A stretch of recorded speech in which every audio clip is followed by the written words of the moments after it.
Hello friends, जय हिंद। आप सभी को बहुत बहुत स्वागत है मेरे वीडियो में। तो आज की क्लास में biology chapter number 2 class 10th की पार्ट 2 वीडियो होने वाली है। मेरा थोड़ा आज गला फंसा हुआ लगेगा, उसके लिए क्षमा प्रार्थी हूँ, क्योंकि अभी नीट का जो प्रोटेस्ट हो रहा था ना, उसमें गया था। तो अभी धर्मेंद्र प्रधान जी जो है ना, इस्तीफा दे भी दिए हैं, है ना। चलो, तो अभी जो है ना हम लोग देखते हैं 21 नंबर क्वेश्चन, जो आपका ये पार्ट 2 है। पार्ट 1 वीडियो मैंने बना दिया है ना, ओके। पार्ट 1 वीडियो मैंने बना दिया है, पार्ट 2 वीडियो ये होने वाली है, ठीक। तो पार्ट 2 का 21 नंबर क्वेश्चन कहता है, श्वसन और दहन में मुख्य समानता क्या है। देखिए भैया, समानता का मतलब कि उसमें भी वही गुण हो और इसमें भी वही गुण हो, लगभग लगभग, समझ रहे हो ना।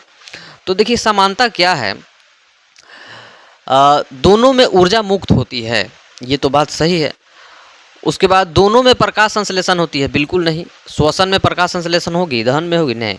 दोनों केवल प्रयोगशाला में होते हैं, बिल्कुल नहीं। दोनों केवल पौधों में होते हैं, बिल्कुल नहीं। तो ये दोनों से ऊर्जा मुक्त होती है। ऊर्जा मुक्त होने का मतलब समझ रहे हो ना, ऊर्जा निकलती है। ऊर्जा मुक्त होने का मतलब समझ रहे हो ना, ऊर्जा निकलती है, ठीक है ना जी। चलो, तो यहाँ पे हो गई।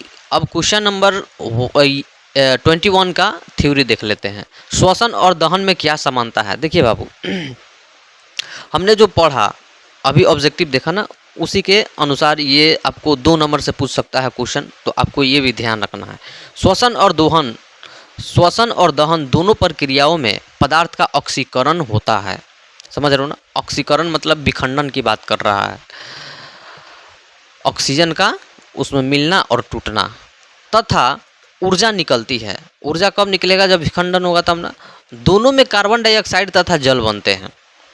हम लोग सांस लेते हैं ना, तो सांस जब लेते हैं ना, तो ग्लूकोज का ऑक्सीकरण होता है, और उस ऑक्सीकरण के माध्यम से ऊर्जा निकलता है 38 एटीपी, और वही ऊर्जा एटीपी में संरक्षित होता है। और वही संरक्षित एटीपी जो ऊर्जा होता है हमारे कोशिकाओं तक पूरी तरह से चलने फिरने, वृद्धि करने, जो भी क्रिया हमारा होता है उसमें ऊर्जा प्रदान करने का कार्य करता है ना जी।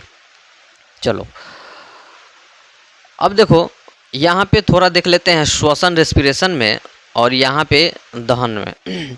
देखिए इसमें होता क्या है कि इसमें भी ऊर्जा मुक्त होता है और इसमें भी ऊर्जा मुक्त होता है, समझ रहे हो ना। इसमें जो है ना ग्लूकोज के माध्यम से ऊर्जा मुक्त होता है, लेकिन इसमें जो है ना आपका ऊष्मा के रूप में ऊर्जा मुक्त होता है। इस बात को ध्यान रखिएगा, ठीक है ना। मुक्त मतलब निकलना, इस बात को ध्यान रखिएगा। श्वसन की प्रक्रिया कहाँ होती है, तो श्वसन की प्रक्रिया जो होती है ना, आप सोचोगे कि फेफड़ा में होता है, ऐसा बात नहीं है। श्वसन की प्रक्रिया वहाँ होगा जहाँ जीवन संभव है, जिसमें जीवन है, समझो कि श्वसन की प्रक्रिया होगा ही। जैसे पेड़ पौधा में श्वसन की प्रक्रिया होती है, तो हाँ बिल्कुल होती है। तो क्या उसके पास फेफड़ा है, नहीं है, फिर भी होती है। वो भी ऑक्सीजन लेता है, इस बात को पता था आपको। वो भी ऑक्सीजन लेती है, कार्बन डाइऑक्साइड छोड़ती है, रात दिन दोनों में होती है। लेकिन प्रकाश संश्लेषण सिर्फ दिन में ही होती है, सूर्य के प्रकाश की उपस्थिति में। तो देखो यहाँ पे श्वसन की प्रक्रिया कहाँ होती है, तो श्वसन की प्रक्रिया केवल प्रयोगशाला में होती है जी, नहीं। केवल रसोई में होती है, बिल्कुल नहीं। केवल कारखानों में होती है, नहीं। जीवित कोशिकाओं में होती है, बिल्कुल। जीवित कोशिकाओं कहने का मतलब कि हमारा जो शरीर है ना, पूरा कोशिका से बना हुआ है। कोशिका से मिलकर ऊतक बनता है, ऊतक से मिलकर तंत्र बनता है, और तंत्र से मिलकर अंग तंत्र बनता है ना। तब हमारा पूरा बॉडी एक ढांचा तैयार होता है।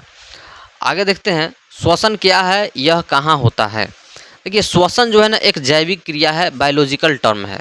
क्या है बाबू, बायोलॉजिकल टर्म है, बायोलॉजिकल प्रोसेस है, जिसमें कोशिका ग्लूकोज का विखंडन, ग्लूकोज कहने का मतलब क्या, C6H12 यानी H12O6, समझ रहे हो ना।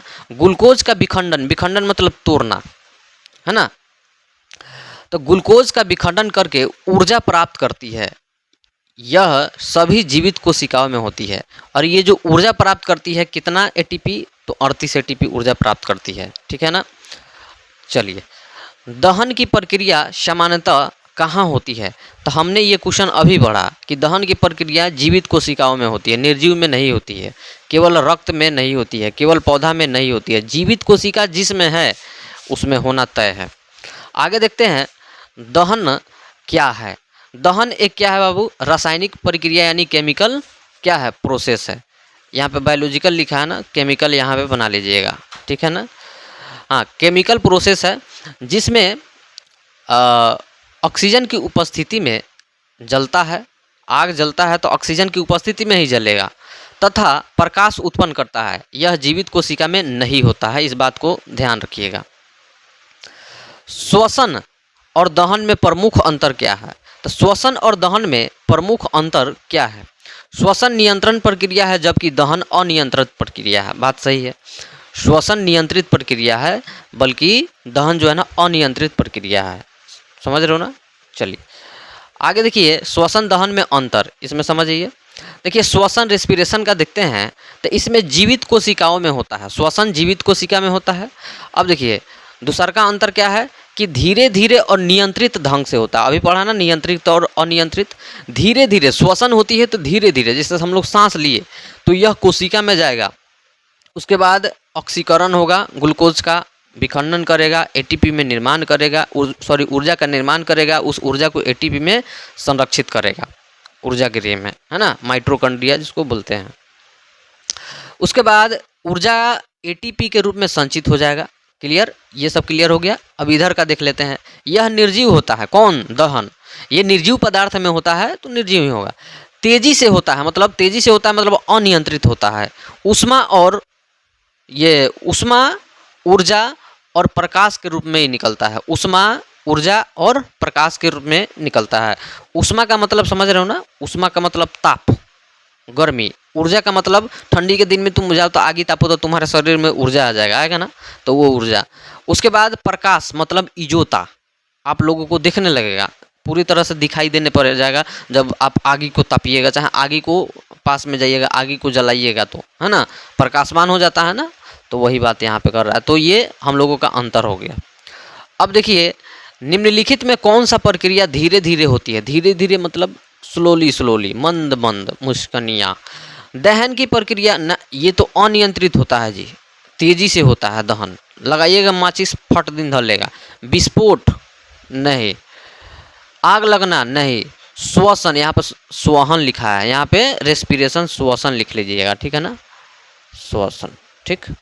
तो श्वसन की प्रक्रिया यहाँ पे चित्र फेफड़ा का बनाना चाहिए। श्वसन की प्रक्रिया जो है ना धीरे धीरे होती है, ठीक है। अब देखिए श्वसन को नियंत्रित प्रक्रिया क्यों कहा जाता है? देखिए श्वसन को नियंत्रित प्रक्रिया इसलिए कहा जाता है क्योंकि ये धीरे धीरे होता है, एंजाइमों के द्वारा होता है। समझ रहे हो ना, धीरे धीरे ऊर्जा मुक्त करता है, कई एंजाइमों के सहायता से होता है। समझ रहे हो ना, चरणबद्ध होता है, एटीपी का संचयन होता है। तो ये सारी चीज़ें हैं। लेकिन ये शरीर का जो है ना उपयोग, इसका शरीर का उपयोग क्या है? तो ऊर्जा का नियंत्रित ऊर्जा निकलना, नियंत्रित ऊर्जा का निकलना, शरीर द्वारा ऊर्जा का कुशल उपयोग करना। तो ये सारी चीज़ें तो एक्स्ट्रा है, लेकिन इसका आंसर देखते हैं। शरीर में जो है ना कई एंजाइम के सहायता से धीरे धीरे और चरणबद्ध तरीका से होता है, इसलिए ऊर्जा का नियमित रूप से क्या होता है बाबू? नियंत्रित रूप से निकलती है, नियमित नहीं, ऊर्जा नियंत्रित रूप से निकलती है और शरीर का इसका उपयोग कर पाता है।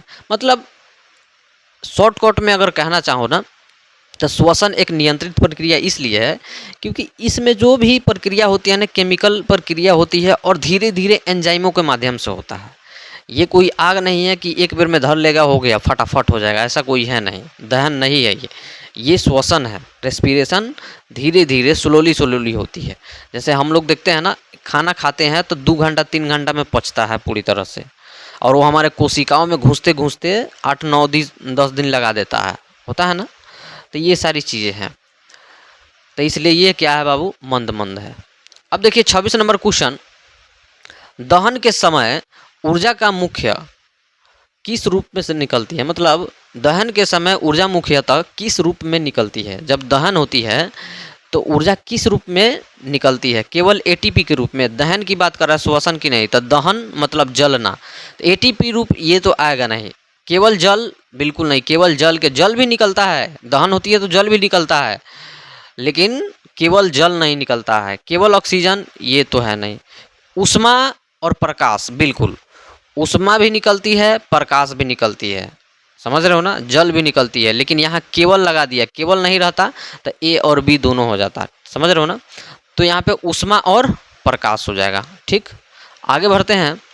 दहन के समय ऊर्जा किस रूप में निकलती है? जब दहन होता है ना तो ऊर्जा मुख्य रूप से ऊष्मा और प्रकाश के रूप में निकलती है। ऊष्मा और प्रकाश के रूप में यानी हीट एंड लाइट के रूप में क्या होती है? निकलती है क्या? तो ऊर्जा यानी एनर्जी। अब देखिए, श्वसन के दौरान ऊर्जा मुख्यतः किस रूप में संचित होती है?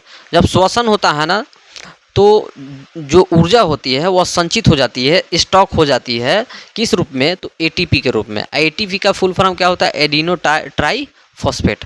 आई ट्राई मतलब समझ रहे हो ना क्या होता है? तीन आबंध होता है। यही जो है ना, तीन आबंध में से एक आबंध हट जाता है तो दो आबंध वाला एडीसी बन जाता है।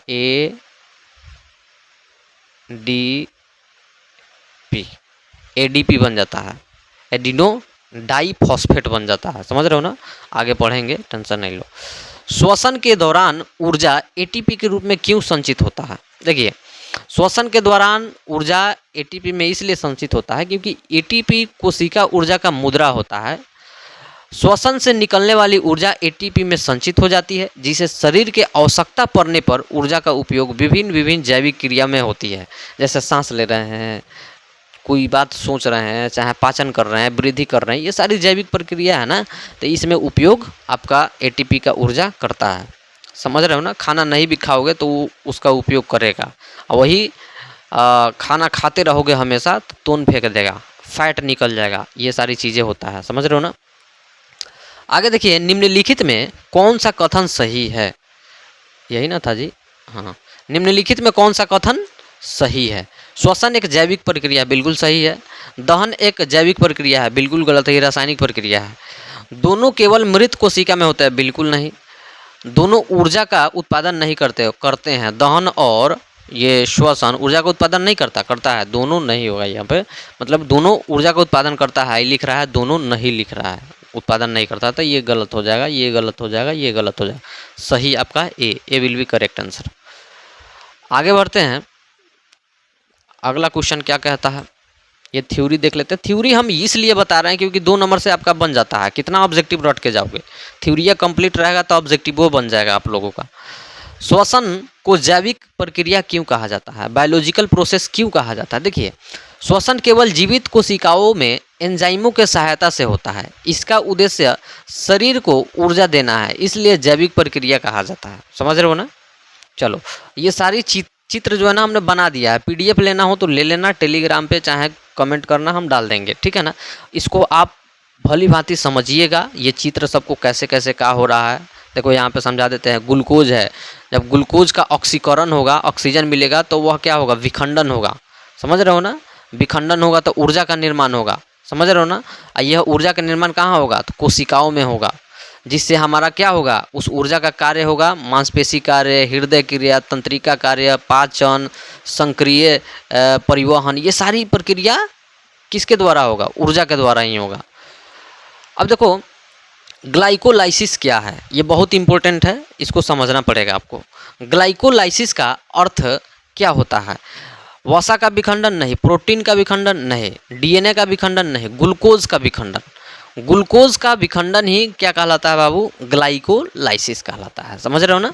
ग्लूकोज का विखंडन ही क्या कहलाता है? ग्लाइकोलाइसिस। जब ग्लूकोज का विखंडन होता है ना, तब ऊर्जा का निर्माण होता है, वही ऊर्जा एटीपी में जाकर संरक्षित हो जाता है। क्लियर?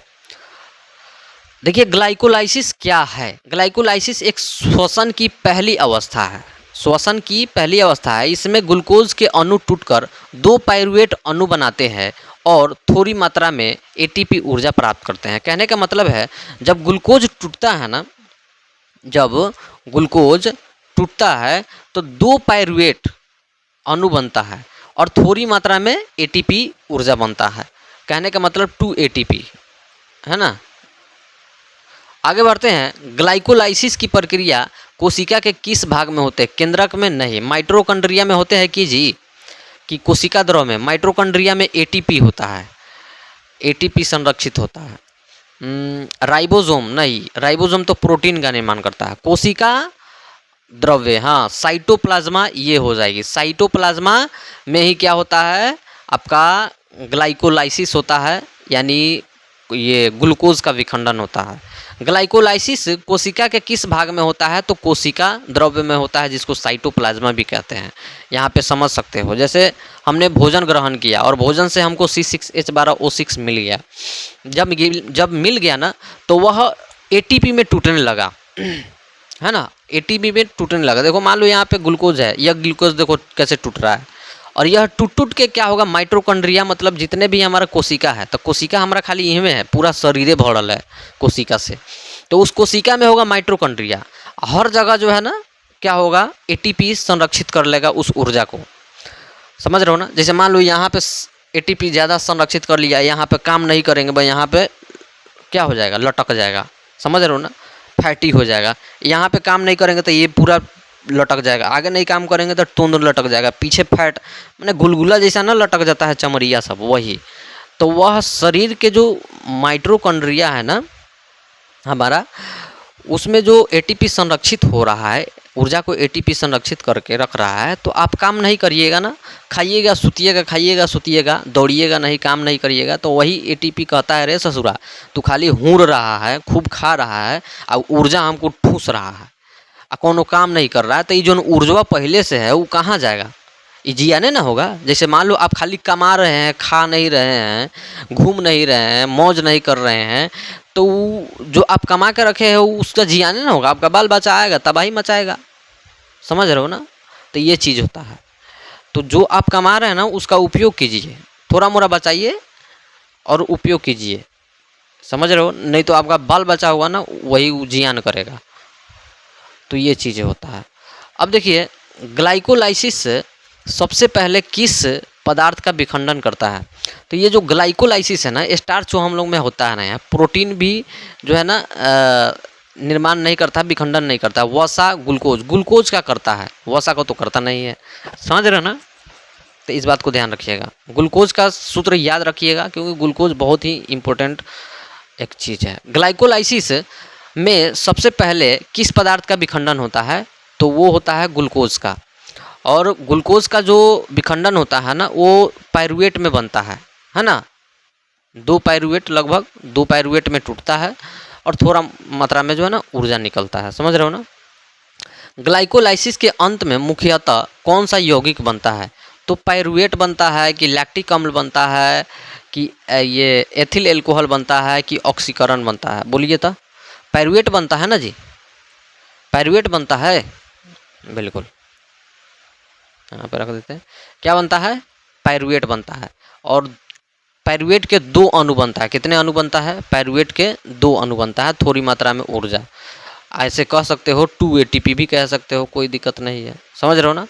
अब देखो यहाँ पे आपका क्वेश्चन है, पाइरूवेट क्या है? पाइरूवेट 3 कार्बन वाले यौगिक है जो ग्लाइकोलाइसिस के अंत में बनता है। इसका आगे वाला परिवर्तन ऑक्सीजन की उपलब्धता पर निर्भर करता है, मतलब जितना ऑक्सीजन की उपलब्धता होगा उतना ही वह ऊर्जा का निर्माण करेगा, समझ रहे हो ना।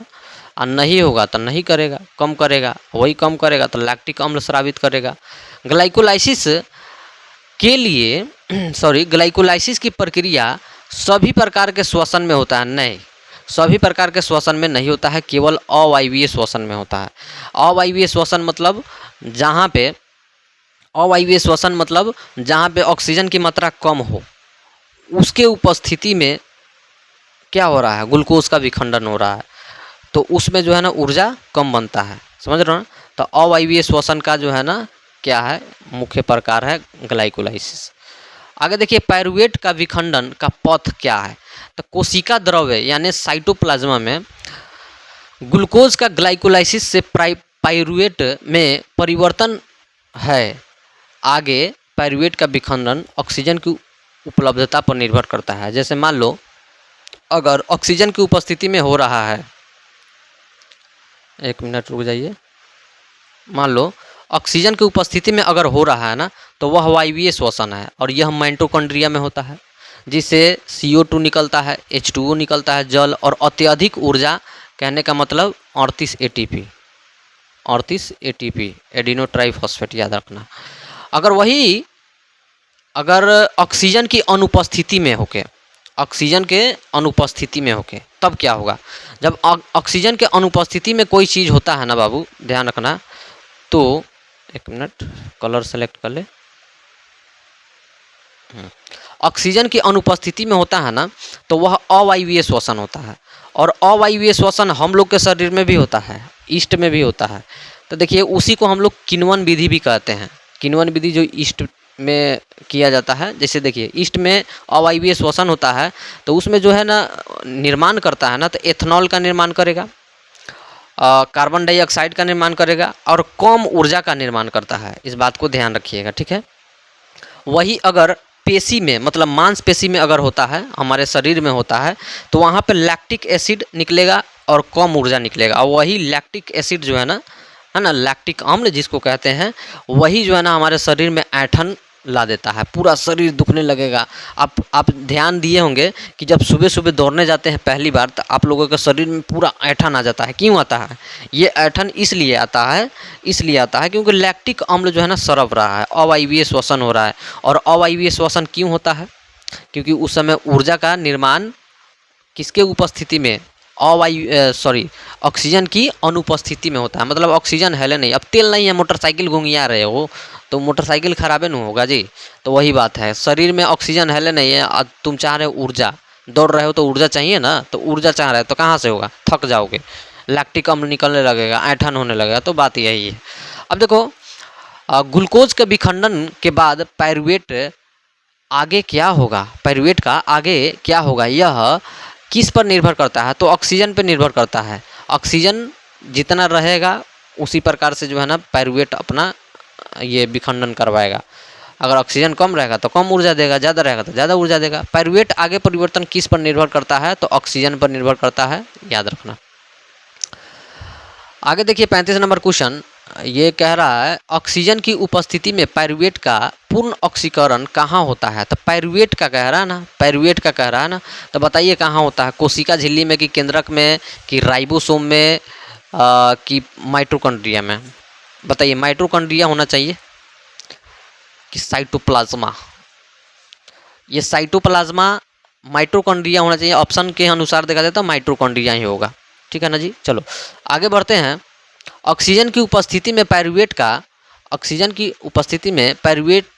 का क्या होता है? तो ऑक्सीजन की उपस्थिति में पायरुवेट का माइटोकॉन्ड्रिया में प्रवेश करता है, जहां पूर्ण ऑक्सीकरण होता है। इससे कार्बन डाइऑक्साइड, जल, अधिक मात्रा में एटीपी निकलता है। देखो यहाँ पे समझने वाली बात है, अगर ऑक्सीजन की अनुपस्थिति रहे तो अवायवीय श्वसन होगा, तो वह होगा आपका कोशिका द्रव में। लेकिन अगर ऑक्सीजन की उपस्थित रहे तो पायरुवेट घुसेगा माइटोकॉन्ड्रिया में, और माइटोकॉन्ड्रिया में क्या करेगा? उसका विखंडन होगा, तो अधिक मात्रा में क्या निकलेगा? ऊर्जा निकलेगा। इस बात को ध्यान रखिएगा। वायु के उपस्थिति में अगर पायरुवेट टूट रहा है तो समझ जाइए कि वहाँ पे माइटोकॉन्ड्रिया मारिएगा। अगर वायु के अनुपस्थिति में पायरुवेट अगर टूट रहा है, वहाँ पे वायु नहीं है, तो समझ जाइए वहाँ पे मारिएगा क्या? कोशिका द्रव्य, यानी साइटोप्लाज्मा। ऑक्सीजन की अनुपस्थिति में मनुष्य की मांसपेशियों में पायरुवेट का किसमें परिवर्तन होता है? तो लैक्टिक अम्ल पर परिवर्तन होता है। लैक्टिक अम्ल जो है ना क्या होता है? बन जाता है, और इसी से हमारा शरीर दुखने लगता है, ऐंठन होने लगता है। मनुष्य की मांसपेशियों में ऑक्सीजन की कमी होने पर पायरुवेट का क्या होता है? तो पायरुवेट लैक्टिक अम्ल में बदल जाता है, और यही कारण है अधिक दौड़ने, व्यायाम करने से मांसपेशियाँ दर्द महसूस करता है, ठीक है। देखो यहाँ पे ऑक्सीजन की कमी होगा तो आपका जो ये बॉडी है ना, मसल्स, इसमें लैक्टिक अम्ल क्या हो जाएगा? बढ़ जाएगा, जिसके कारण दर्द महसूस हम लोगों को होने लगेगा, थकावट, ये सब होने लगता है। ईस्ट में ऑक्सीजन की अनुपस्थिति में पायरुवेट का क्या बनता है? तो पायरुवेट का क्या बनेगा जी? एथिल एल्कोहल बनेगा, यही ना बनेगा जी। ईस्ट में देखा जाए तो एथिल एल्कोहल और कार्बन डाइऑक्साइड बनेगा, ठीक है। ईस्ट में पायरुवेट का परिवर्तन क्या होता है? ईस्ट में पायरुवेट का क्या परिवर्तन होता है? ईस्ट में ऑक्सीजन की अनुपस्थिति में पायरुवेट एथिल एल्कोहल तथा कार्बन डाइऑक्साइड में बदल जाता है। इसी प्रक्रिया को किण्वन भी कहते हैं। शराब जो है ना एल्कोहल बनता है किण्वन विधि से, जैसे देसी शराब बनाया जाता है किण्वन विधि से ही बनाया जाता है, समझ रहे हो ना। ग्लाइकोलाइसिस श्वसन कौन सी अवस्था है? तो बाबू ये प्रथम अवस्था है, मैंने बताया था शुरू में ही। ग्लाइकोलाइसिस को श्वसन का प्रथम अवस्था क्यों कहा जाता है? ये सब क्वेश्चन पूछने वाली है, क्योंकि श्वसन शुरुआत से ग्लूकोज का विखंडन करता है और यह कार्य सबसे पहले कोशिका द्रव में होता है। कहाँ होता है? साइटोप्लाज्म में होता है, जो ग्लाइकोलाइसिस द्वारा ही होता है, इसलिए श्वसन का प्रथम अवस्था कहते हैं। समझ रहे हो ना? पहले साइटोप्लाज्मा में ही होता है, उसके बाद माइटोकॉन्ड्रिया में होता है ऑक्सीजन की उपस्थिति में। अब देखिए एटीपी का पूर्ण रूप क्या है, मतलब फुल फॉर्म क्या है? तो एडिनोसाइन ट्राइफॉस्फेट, लेकिन वही एडीपी का है, चाहे एडीसी चाहे एडीपी का है, तो वहाँ पे एडिनो डाइफॉस्फेट हो जाएगा, एडीपी तो डाइफॉस्फेट हो जाएगा, क्योंकि इसमें से एक अबंध निकल जाता है तो यहाँ पे 2 ही बचता है, इसलिए एडिनो डाइफॉस्फेट। आगे हम बताएंगे, टेंशन नहीं लो। एटीपी क्या है, इसका पूरा नाम बताइए। एटीपी का नाम एडेनोसिन ट्राइफॉस्फेट होता है। इसे कोशिका का ऊर्जा मुद्रा यानी एनर्जी करेंसी कहा जाता है, क्योंकि इसमें कोशिका अपने सभी कार्यों की इसी ऊर्जा को प्राप्त करती है। 20 तक ही या 40 तक ही रहने देते हैं, थोड़ा हरासमेंट ज़्यादा है, ठीक है ना। चलो, एटीपी को किस नाम से जाना जाता है?